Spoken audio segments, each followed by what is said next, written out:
the wolf that devours gods, Fenrir, and the Norse vision of fate.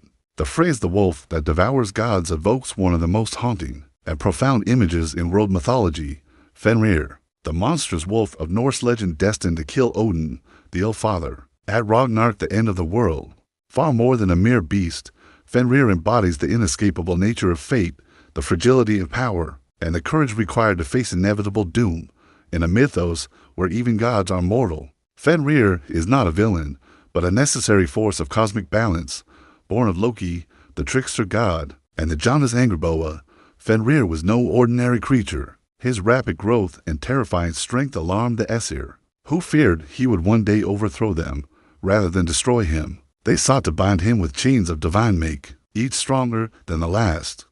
The gods deceived Fenrir with false promises of honor, offering him a gift, the unbreakable chain Gleipnir forged by dwarves from 6 impossible things: silence, the roots of mountains, the breath of fish, the sinews of bears, the beard of women, and the spittle of birds. Trusting their words, Fenrir agreed to be bound, but only if one of the gods placed their hand in his mouth. As a pledge of good faith, Tyr, the god of justice and honor, sacrificed his right hand, sealing both the binding and his own tragic destiny. This act reveals the core of Norse morality: honor demands sacrifice. Even when the outcome is known, the gods knew Fenrir would break free. They knew he would devour Odin, yet they bound him anyway, not out of cowardice, but because they understood that fate cannot be escaped, only met with dignity. Fenrir's chains symbolize humanity's futile attempts to control chaos, to cage the wild forces of nature, time, and death. But chains made of fear and deceit cannot hold what destiny has ordained.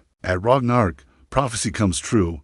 Fenrir breaks free, jaws wide enough to swallow sun and moon, and charges across the battlefield. He confronts Odin not as a mindless predator, but as the instrument of cosmic renewal. When Fenrir opens his maw and consumes the king of gods, it is not an act of evil, but a necessity. The old order must die so the new can rise. After Odin's fall, his son Vidar avenges him by tearing Fenrir apart, yet even this victory as Ragnarok consumes all. Fenrir's myth resonates because it rejects the fantasy of eternal dominion. Unlike Greek or Egyptian myths, where gods strive for immortality, Norse deities know they will perish. Fenrir does not represent chaos for its own sake, he represents truth.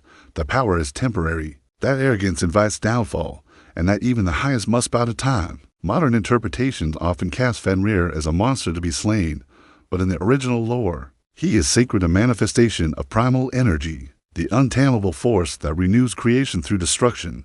He is the wolf at the edge of the fire, the storm beyond the wall, the inevitability we all face.